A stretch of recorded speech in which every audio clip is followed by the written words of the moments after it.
Hey everyone, welcome to Catalyst Energies. My name is Dee. Thank you for joining me. I'm so grateful that you're here. Welcome to the weekly astrology report. Normally a live stream on Friday mornings on YouTube.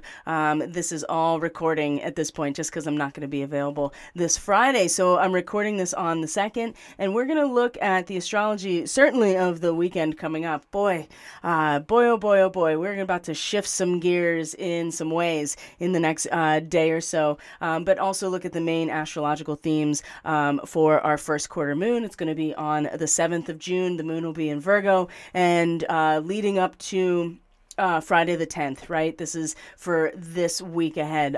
But really, we're kind of looking towards our full moon as well, which is going to be in Sagittarius. And we're going to have some content in the next Catalyst classroom that is going to be pertaining to the full moon, the mythology, the starseed lineages, any other things that come through via the discussion. We had a great conversation last night in our Catalyst classroom. We talked about Aldebaran and this new moon in Gemini and all of the different mythological contexts, the actual astronomy and stellar characteristics of Aldebaran, the Hyades starseeds. We brought it all in and just kind of wove it together, and still came out pretty much the same as we came in terms of where we're all at, which is it seems to be in alignment with the different aspects of where our journey is leading us, and that truly, we're all here as starseeds to be part of the Earth experience, and specifically to be part of the experience of this planetary body and all of its inhabitants making a transition into a higher, resonance dimension or density. And we really have no idea what that actually means. I mean, we can intellectualize it, but we're going through the process of it happening. And starseeds, have this designation in the chart that shows the different origins that have led the soul to this point in time, because those starseed origins, or those particular star systems that the soul is familiar with, it's already gone through this process, and is in some cases they've been directly involved in us not going through this process earlier, or having some sort of barrier to that process. So we all have a role to play, and it's when we are talking to each other and having these spaces and providing the information and the skill set that we have, and sharing that with others, that we really start to truly evolve. So we just had a new moon in Gemini, and it's, like I said, in conjunction with Aldebaran, Archangel Michael. The battle is commencing, right? It's beginning. And there is this moment, I feel like, with Mercury about to station direct and Saturn about to station retrograde pretty much at the same time. If you look at this chart, this is the 2nd of June, at the current time now, which is roughly 3:30 p.m. Eastern Standard Time. So we see that Mercury is still in its retrograde right now and is about to station like any hour now. And within the next day, Saturn will station in order to go into its retrograde phase. And so they're and they're in square to each other, down to less than a degree. They're not going to come into an exact square before they start changing gears and going different directions. But it's so close to each other that the resonance is very loud, or it's something that is easily felt or interacted with, right? It's very close. So what, in terms of starseed positions, you have the Orion, you have the Pleiades, all kind of wrapped up into this conversation. And I feel like there's going to be a moment in time that almost stops in a way, because when these planets station, that's what it looks like they are doing, is that they are coming to a standstill, and then changing directions. And they're not doing any of these things. It's truly based on our perspective relative to speed, relative to location, relative to distance between us and that celestial object. In this case, it's planets in our solar system. So they're going to be it will appear as if they are stopped in their motion. And so I feel like there will be almost this timelessness that will be potentially experienced, and an opportunity in this moment, in just the next day or two over this weekend, to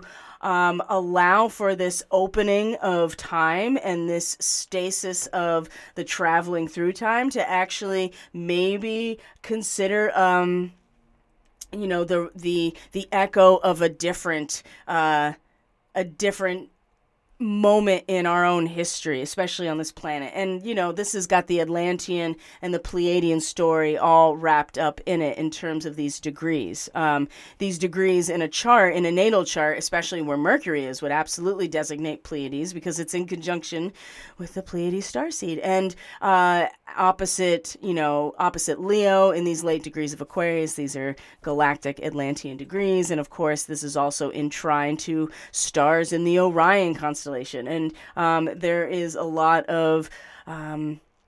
are a lot of pieces of information that would suggest that the Orions have been very naughty, and beyond that, right? It's not really that cute, but it's just who they are, and have been very involved in a much more regressive, sterilized scientific imperialism and materialism, but also specifically the utilization of knowledge and technology for more power, basically. So this is the AI system. This is kind of the regressive Orion nature. So I know that's a mouthful, but you see how there's a moment in time that is about to almost kind of, it's like on the figure 8 or the infinity symbol. We're about to come, just like the eclipses, we're about to kind of come into a point of seemingly timelessness, but also this overlap with a different time.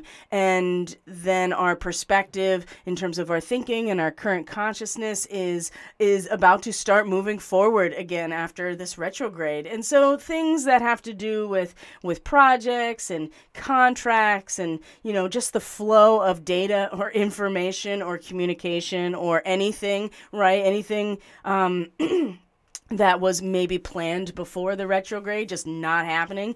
Those types of things are going to start coming forward, and you'll find that maybe there were aspects that needed to be readjusted in terms of assets or resources or all of these kind of Taurus things. And now it's time to move forward. It's the square with Saturn that is about to start to turn the density of Saturn and materialism within itself in Aquarius, right? So it's more about the density of the field of the collective consciousness, or like the force field of the collective consciousness. It's as if this, whatever represents the structure or form of Saturn in the social setting to you, right, where it's at in your chart and your relationship with Saturn in an esoteric fashion, it's going to be in this retrograde period that the inner foundation and scaffolding is going to be tested. And the capacity to hold the amount of energy within the individual from the collective through a structure and through a sense of form and power, right? Saturn is truly about power and deeply embedded root systems, okay, and ancient networks. So,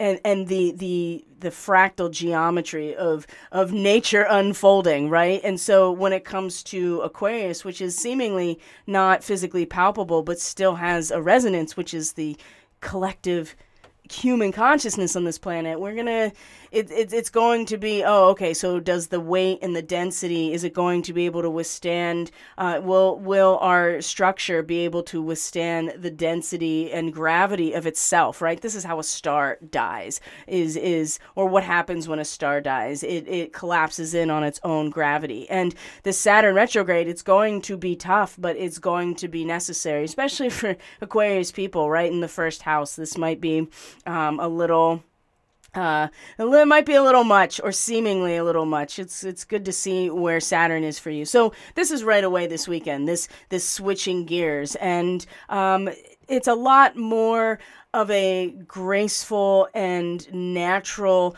progression, I feel like, with Mercury in now moving direct in Taurus. Now, granted, it's in also conjunction with Algol, which is the head of Medusa, and representing some sort of definitive adjustment in the cycle of life, which has to do with releasing that which is ready to go and adjusting to the new cycle, the new form, whatever it is. So I feel like there's been a lot of perspective with this Mercury retrograde period that now moving forward finally at this point is going to be like, oh, I see now, or oh, I feel. And so the square, I think it is more of just maybe a little bit of bitterness, possibly, or certainly just a challenge to what it means to really master and have power over the Aquarian arena, which is the social consciousness. And part of that is utilizing technology and the capacity of humanity to live in harmony with nature, not to control it. So if Saturn is a controlling technocracy, AI type of system, in terms of a personal experience, then that's what it's going to, represent. And in this case, it's going to be the lesson of the Pleiades and the mental conception of it. Finally, after how many passes with Pluto retrograde in a trine, that we're finally like, oh, I get it now. I just needed to have both sides of this conversation so I could really understand the full picture. This is going to show us a lot in just the next 2 days, okay?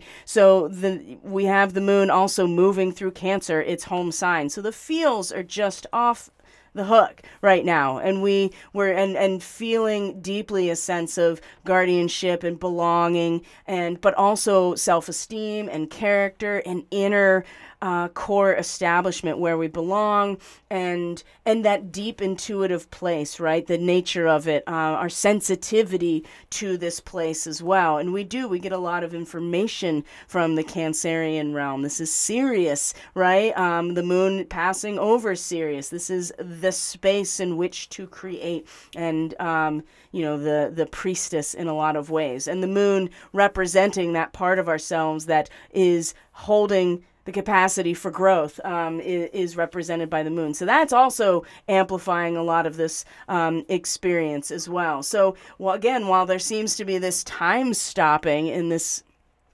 way, or at least an experience where it seems to come to a stasis, there's also a depth that we could really tap into in order to get some insight into that area of our life, for instance. Now, this gets even more complicated because we're going to have another pass with this moon opposite Pluto in Capricorn. In this case, it's retrograde. And every time this has happened, it has been quite the experience. And it really is showing each of us in some way, in that very raw Cancerian way, what it can feel like to be emotionally challenged in our own sense of rootedness and security in the face of, the Lord of Death destroying everything that we recognize as real. That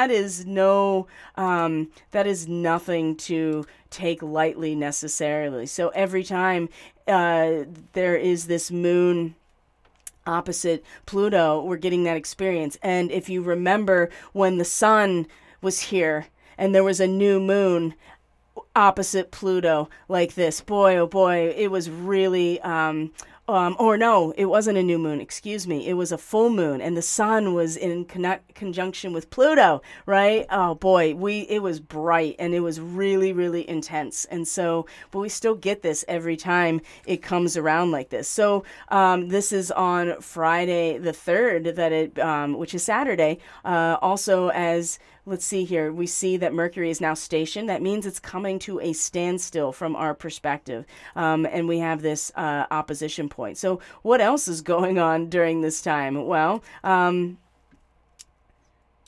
the moon has been moving through Cancer, and so it's Neptune in a trine. There's a sextile to Mercury, and then it comes into this opposition with Pluto. So there's a lot of this sense of like dreamy and very spiritually connected moment with Neptune in Pisces as it's traveling through, and essentially just feeling this sense of I don't know, like being surrounded by everything you need to fulfill yourself, and Neptune being like, yeah, just whatever way you do it, it's all coming from the same place, and it all goes back to the same place. But there's this distinct sense that everything does separate back off into new potential, but it's still formless at this point with Neptune and Pisces. But there is this sense here with the moon in a trine to Neptune that there's a very deeply spiritual connection within each of us to this reality, which does feel kind of like a sense of insulation in some ways emotionally, and at the same time is in what is it, a quincunx to Saturn, right? The Saturn that's in a square to Mercury, but then is in a sextile to Mercury, right? So is also in this relationship that Mercury and Saturn appear to be in, activating the Starseed story with the Pleiades and Atlantis and Orion, and the perspective that's been gained about that in what is happening right now, and vice versa, right? When you start to think of time as not linear, then you see how our experiences here in this moment have an impact energetically and vibrationally to other aspects of time that are part of the same cycle, are overlaid somehow. And that, again, that comes from thinking of time not as a linear progression, but its own density and dimension. So this relationship with the moon and Mercury and Saturn at the same time here in Cancer is it's really about, you know, this inner capacity to hold our own as we're going through a total readjustment and kind of confronting in a lot of ways social upheaval, and being forced to reconsider what we had probably considered static values. And this is always how we learn and grow. It can't stay static forever, but it is like a storm raging through a canyon. And right, oftentimes, like if you've ever been to Sedona, for instance, right, people will build these beautiful, you know, very expensive homes because they can afford the real estate of these very high energy places, but still nature's going to come through and potentially destroy it. And this is the confrontation with how easily even that sense of security could go through upheaval, and have us reconsider what's really important. And so, again, the connection in a good way to Mercury is the opportunity, the harmony in terms of our mind and our emotions in this moment. But there's definitely some struggle with Saturn just in general that is, you know, unyielding, and is also a pretty solid template for, okay, well, what defines power and control and security for you in terms of the collective voice? And that can be a lot of different things. But the perspective of Mercury and the Pleiadian aspect is kind of like, wow, the truly civilized and enlightened human society is living in harmony ultimately in all ways with the natural world, right? And that's the Pleiadian. I feel like that is the Pleiadian message, and that's always been the Pleiadian message, right? That's been the experiment over and over, because this place is so amazingly beautiful and is truly the place, you know, it's the most sought after university for spiritual and material transmutation, like in the galaxy, in the universe, right? It's pretty special here. So the moon moves into Leo and then starts coming into relationship with good old Mars and Jupiter and Aries. Oh my gosh. boy, oh boy, if everybody is getting to it, if you know what I mean. And Mars is just charging ahead, just charging ahead. So the moon comes into Leo, and first by Saturday night is making, having a relationship with Jupiter. And thankfully we have some perspective in this moment, right? It's probably the worst position for any Leo is 4 to 5 degrees Leo, because it truly is like, it's about how impersonal our drama really is in the face of planetary evolution, galactic evolution, and it's in our relationship with the, a towering, rock formations in a deep canyon. It's like, whoa, these cycles have been going on forever, and it really humbles the Leo, right? But it also is that standard 5 in numerology, which is kind of the bottom in a lot of ways, or at least a point of where you come, the bottom of the bell curve, so to speak. And so a blow to the ego of the Leo for sure, when you when you're not able to live in awe and find yourself just one piece of this huge mosaic. So it's interesting that the moon will be at that position in trine with larger than life Jupiter in Aries. That is just like, I'm going to sprout wings and just transcend whenever I want to, right? So it's such a great idea, and there's plenty of expansion, and there's plenty of resources to go along with it. And I think this moon in Leo as a trine is just some reality check about it in a good way, right? In a good way. That's just like, yes, look at what has been happening. Look at how many times this has happened already. Look at nature and the realm of the solar system, that history, right? It just is concentric circles outward, and we're all very important, but of course, small piece compared to what has been happening. And I think that, boy, what a way to put some things into perspective, and also motivate one to truly believe that they can transcend, right? Because look at nature, look at the planet, look at life, right? It takes a long time, but also too, life has the compulsion to be all the time, and that is sacred as far as I can tell.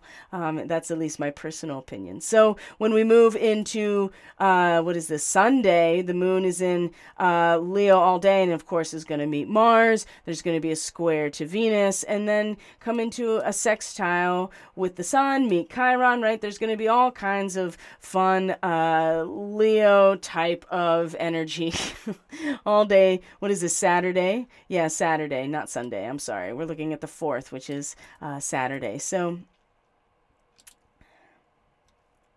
and this is where we're getting into the intensity of solar energy. We're going to cross over those Atlantis galactic degrees during this time. There's going to be an opposition with Saturn at that moment, and I think that's worth exploring too. You can see that the moon and Mars are in a trine early Saturday morning, right? In terms of East Coast time here in the U.S., 5:20 a.m. You can see that these two are in a trine, and that means that the moon then is going to be in a trine to Chiron and Aries as well. And I feel like that there is a lot of there's going to be a lot of action, right? And there's going to be a feeling of, self-centered in some ways, and also feeling righteous, right? A lot of righteousness in that way as well, and feeling very protected. I think that there will be, I really hesitate to put this into definitive words, so I think you can kind of pick up what I'm putting down in some ways. However, and to really feel in a lot of ways like, it is our own essence individually, our own breath of fire in some ways that is going to shape ourselves and shape our creation, right? Which I think is a remarkable and beautiful thing, personally. But it's going to be important to realize that, you know, to what end is a question that really needs to be answered when you find yourself really getting drawn into all of this fire, very fire potent, you know, Mars in Aries and the moon in Leo, right? When you're getting pulled into this, you know, to what end are we shaping our own emotional self? You know, what is this being projected towards? And especially with Mars, it's all outward projection. And there's a sense of being protected again. So there is also, if we took Mars and Jupiter truly esoterically, it's like, I'm going to put this energy towards what I want and who I am truly. I am going to use the polarization within me and start actually, engaging with my own desire to be, like, who am I truly, without any influence over who I am, right? If you took that for that, man, this is going to be a great time for really tapping into the capacity to shape yourself through your own spiritual essence. Well, boy, this moon trine Mars, absolutely. But if you aren't doing that, if you're using this energy as a means to create a type of response in a social setting, or to trigger reactions or responses from people as a result of attempting to harness energy, or attempting to, you know, Jupiter and Mars together are not always a great combo. They are much better suited for each other when they're in opposition, because they balance each other out. And they're both in fire signs as planets that rule fire, right? You got the god of war and you got the leader, right? And so they're both in the war zone right now, you know, battle and action. So it doesn't have to be battle, but with a Archangel Michael new moon, I mean, it's definitely been initiated, right? And you can see it playing out all over the place. And so, again, it's very important to be aware of who is actually, you know, imbuing this expression. Is it the actual person, or are they becoming some sort of channel for the shaping of that person's expression outside of them, right? That's how it comes through the moon, right? I feel like and we know that. We know that, not necessarily as much anymore, but it still esoterically represents the means in which things like mind control happen. So, boy, oh boy, this weekend, wow. I think that you're going to find this with a square to Venus as well, who's now very much at home in Taurus and is able to pull towards her everything that she needs. She is in complete communion with the world around her. We are feeling that in our relationships. We are feeling that sense of security and fixed nature in our assets. You know, things are where they belong right now in a way, and we feel into that in projects, relationships. Things are situated where they are meant to be right now, and comfortable. Venus and Taurus is very comfortable. So to have the moon square her as well is kind of the same thing. Is just like, I don't need to like output anything. Everything I need is here, and I use what is here to enhance my comfort, right? And so there's a challenge as well. The moon square to Venus on Saturday. We don't, we want to be comfortable. We want to feel a sense of physical safety and security, Venus and Taurus. And the moon is going to sextile the sun. And I think that this is actually where we can, get something, an outlet in some way for all of this really, this really combust moon and Leo energy that's going to be happening this weekend. So if we need an outlet, let's see here. The moon is going to sextile, which I think is great, before coming into the first quarter moon. So let's see here.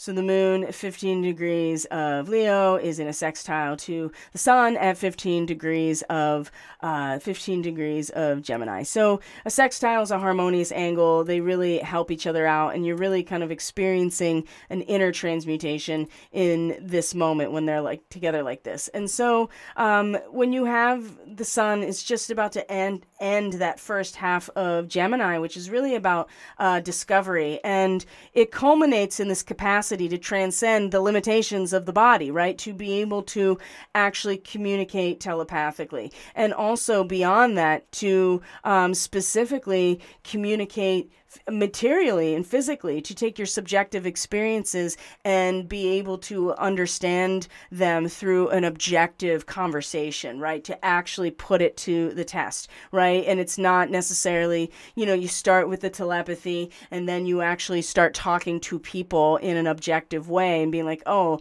I'm having these same experiences. Sextile of the moon that is ready to release this energy. It's very dramatic at 15 Leo, right? And it's dramatizing unconscious aspiration, something that's very instinctual, which is to dramatize ourselves in a good way, right? Like how important we all really are, and how our resonance is just as essential as anything else. And so when these two come together, I feel like that if we are kind of identifying with this capacity to have a conversation, to be able to communicate with people, to find some sort of objective bridge from our own experiences, and to clarify our experiences, I have a sense here that that's going to actually very much influence our dramatization of these aspirations. So this also could turn into something else,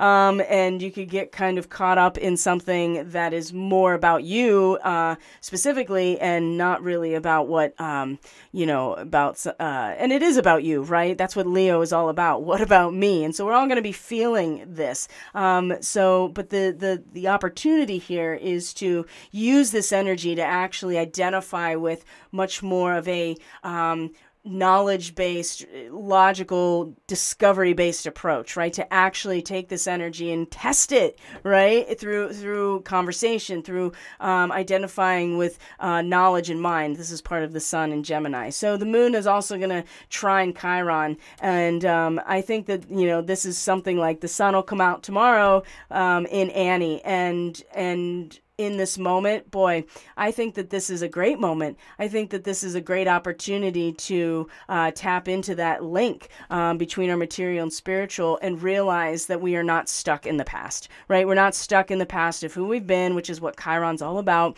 And we actually are quite capable of rediscovering ourselves and rejoicing in the brilliant sunshine, right? The storm ending.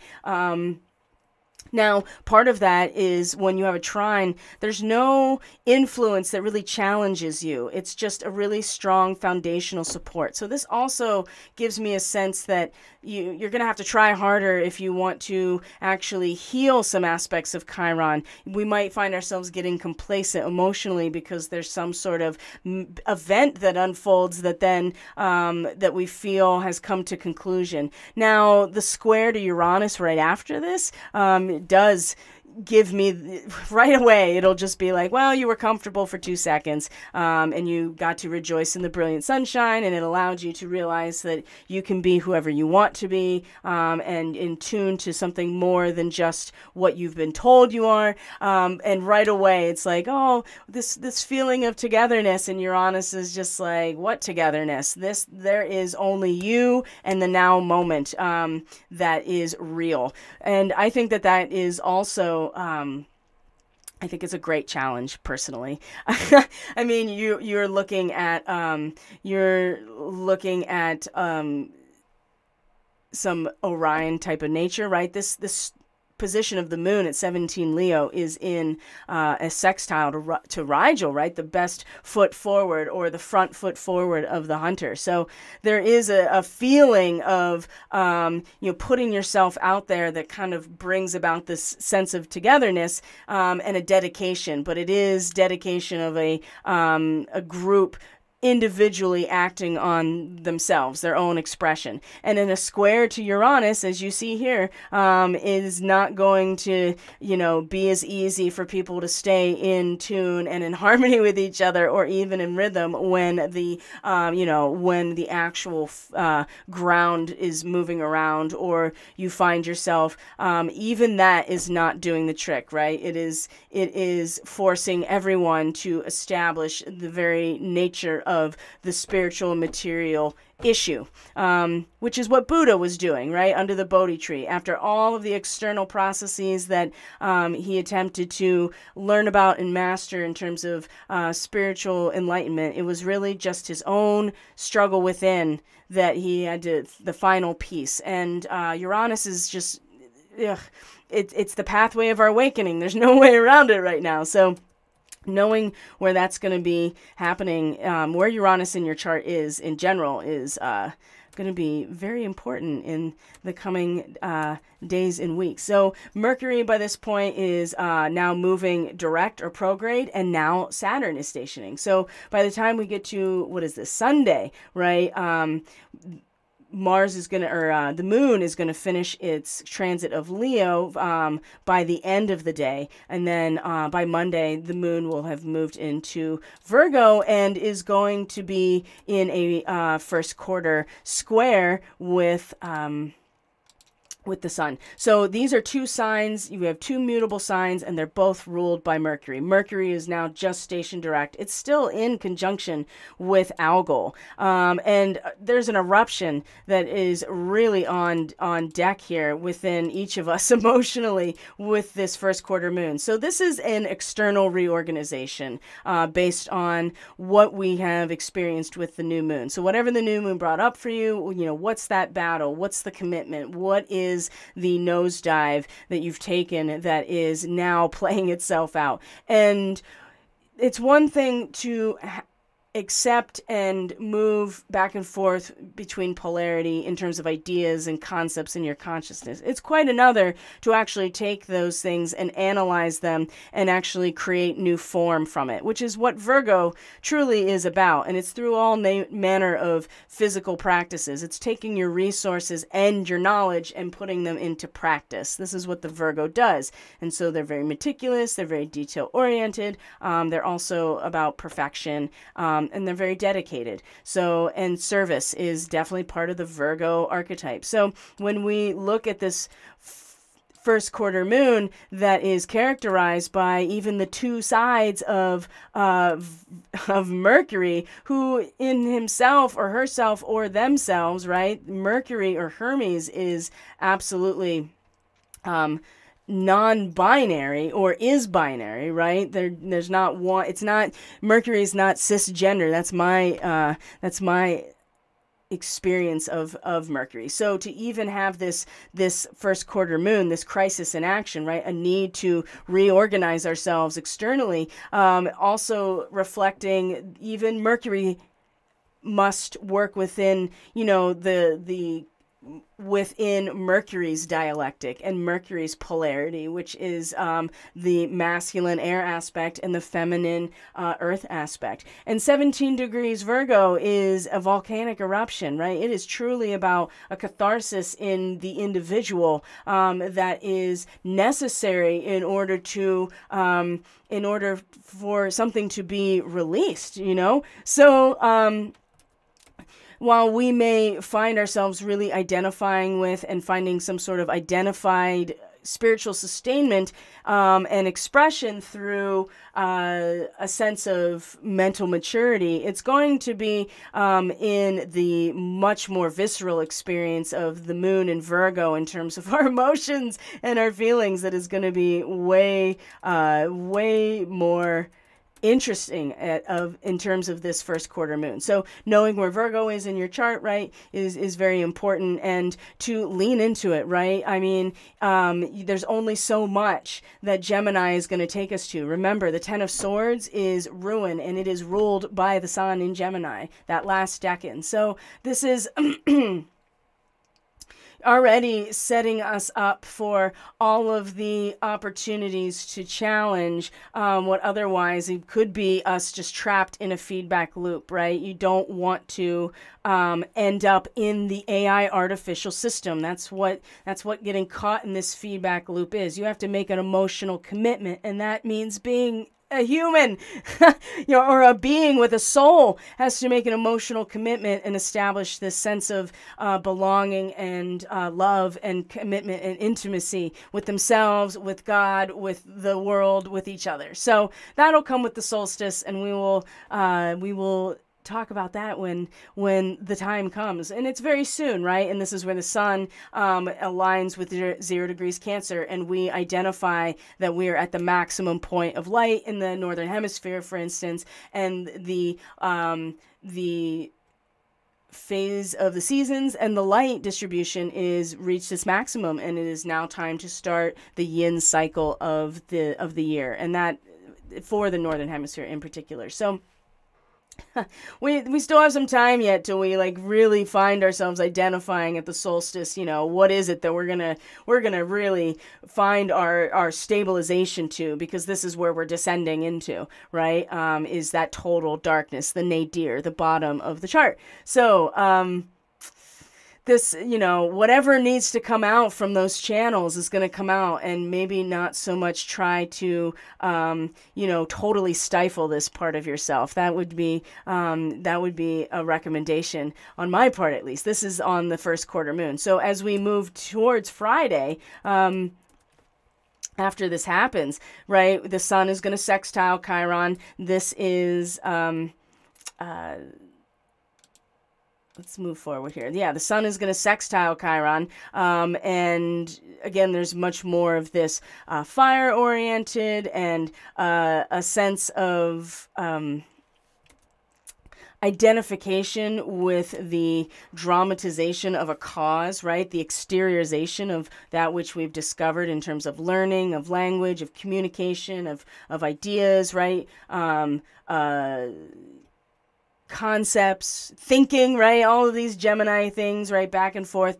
You're analyzing, you're considering, and eventually you get to a point where you want to share it. You have to exteriorize it. You have to, part of that process is putting it out there, and it's almost like proselytizing in some ways, right? It's a very dramatic, impassioned type of outlet, and this is where the sun will be at this degree in a sextile to Chiron. Again, I think that this is a really potent moment here to realize that we can be who we want to be, and perhaps it's in the experience in the past of feeling held back by this old identity of Chiron, whatever it is for you, in terms of being yourself and knowing who you are and engaging fully with the subjective experience. This is nothing to be ashamed of, and in fact it allows all of us to have that connection with Creator, right? Or with the Great Spirit, or with God, or the universe, right? Whatever the principle or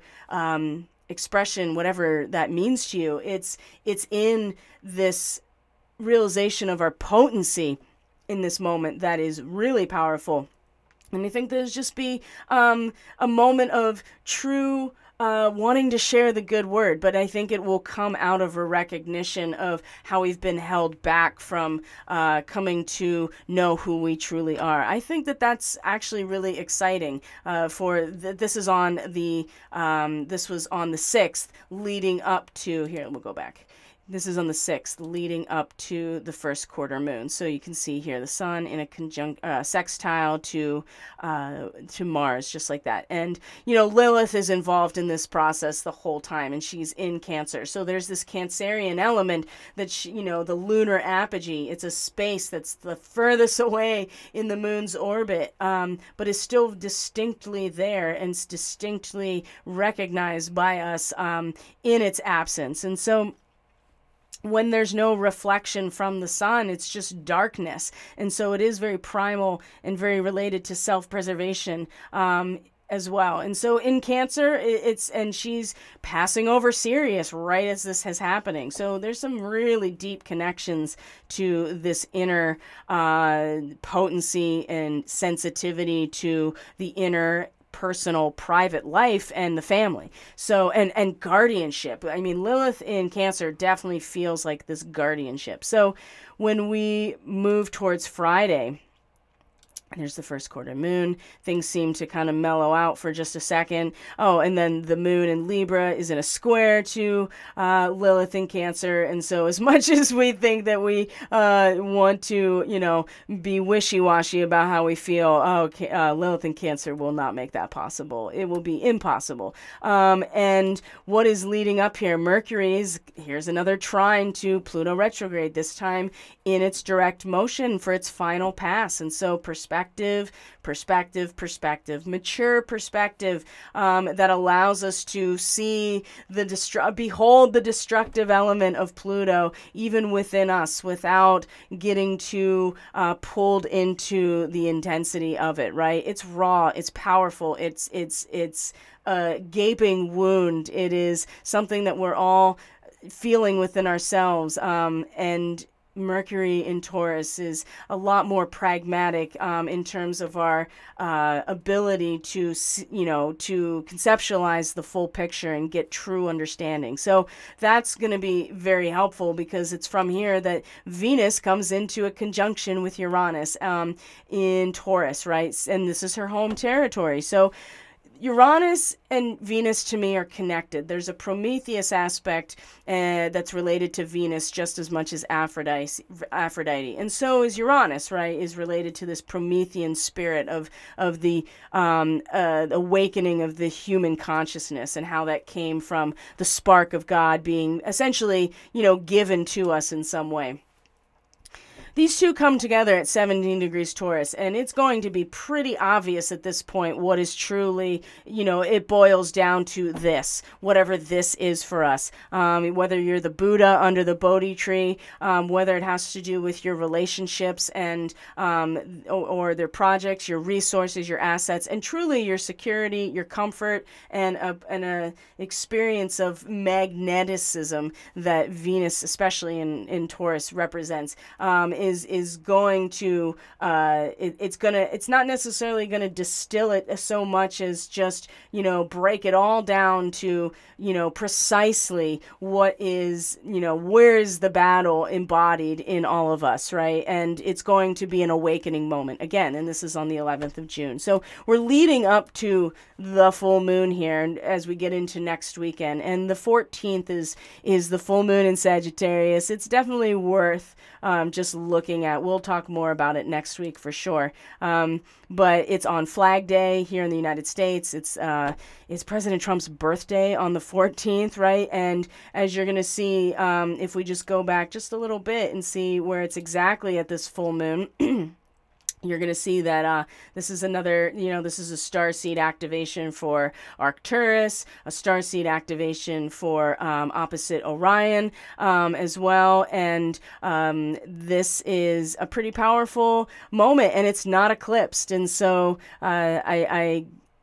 we'll talk, like I said, we'll talk about it more next week, but this is where it's kind of all leading up to, and getting a sense of, is the opposition that we've identified with in this sense of polarization, have we successfully managed to kind of skate over it and feel within ourselves a sense of real reward and a sense of bounty, I guess, or a sense that it is fulfilling us? I think we're going to have that sense at this full moon during this time. And, you know, there's a connection to Ras Al Hague, which is in the constellation of the Serpent Bear. It's in the head of the Serpent Bear.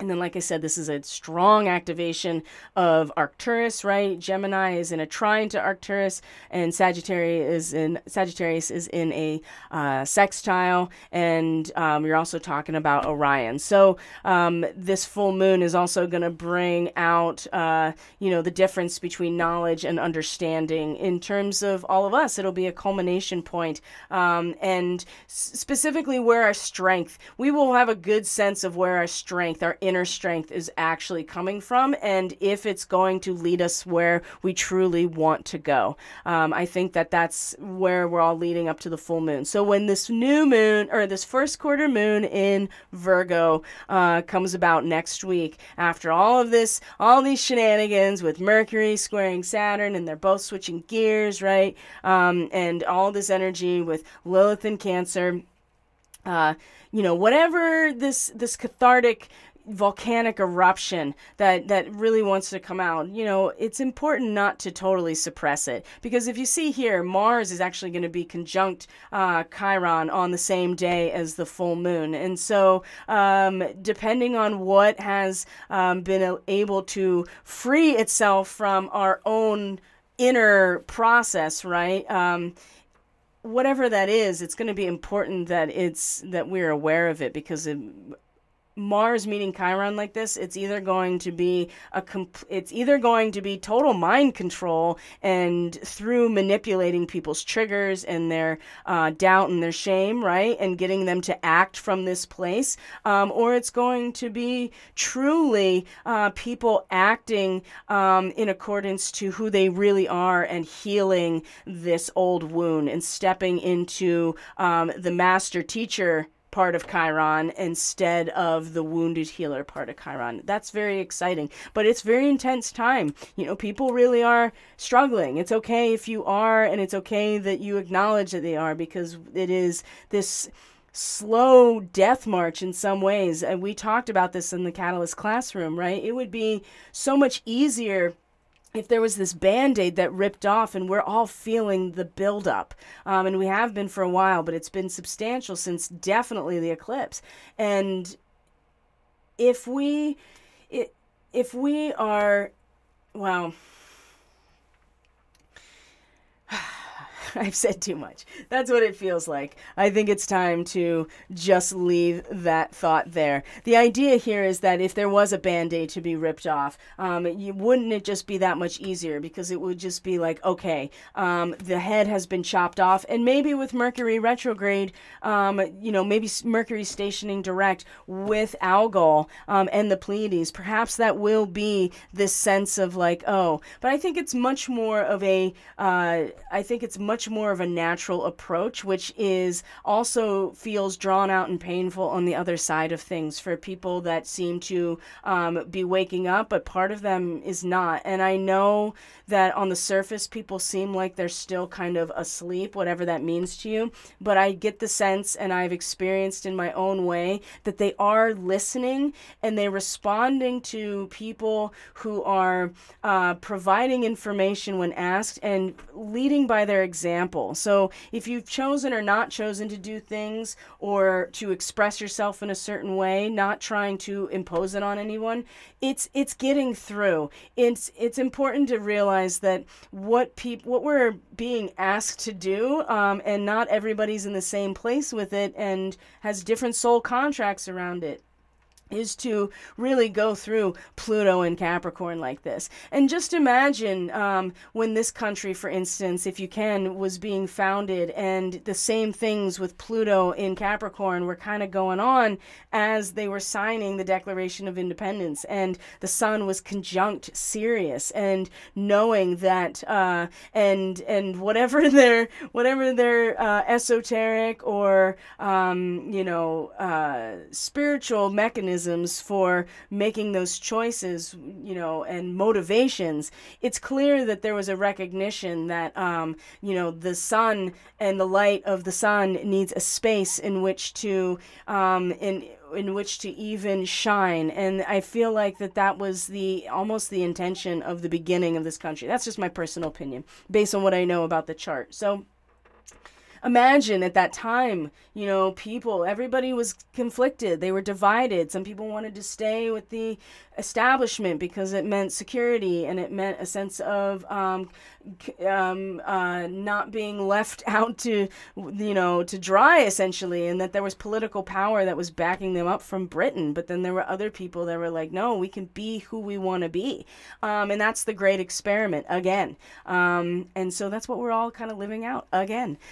And there are all these overlays of these different soul experiences, and one of which is the Starseed experience, because there is that aspect is part of this story. There's no way around it, at least in my opinion. So, my friends, I'm going to leave it there. I think that is plenty astrology and Starseed story time to take in for 1 week. So, thank you so much for being here. I truly appreciate each and every one of you so very much. So, if you're interested in the Catalyst Classroom, if you're interested in the Starseed Fellowship, everything you need is in the description box below. The link to the website, how to get on the mailing list. If you're interested in a reading, everything is on the website for you in terms of services and how to book. So it's a great time to consider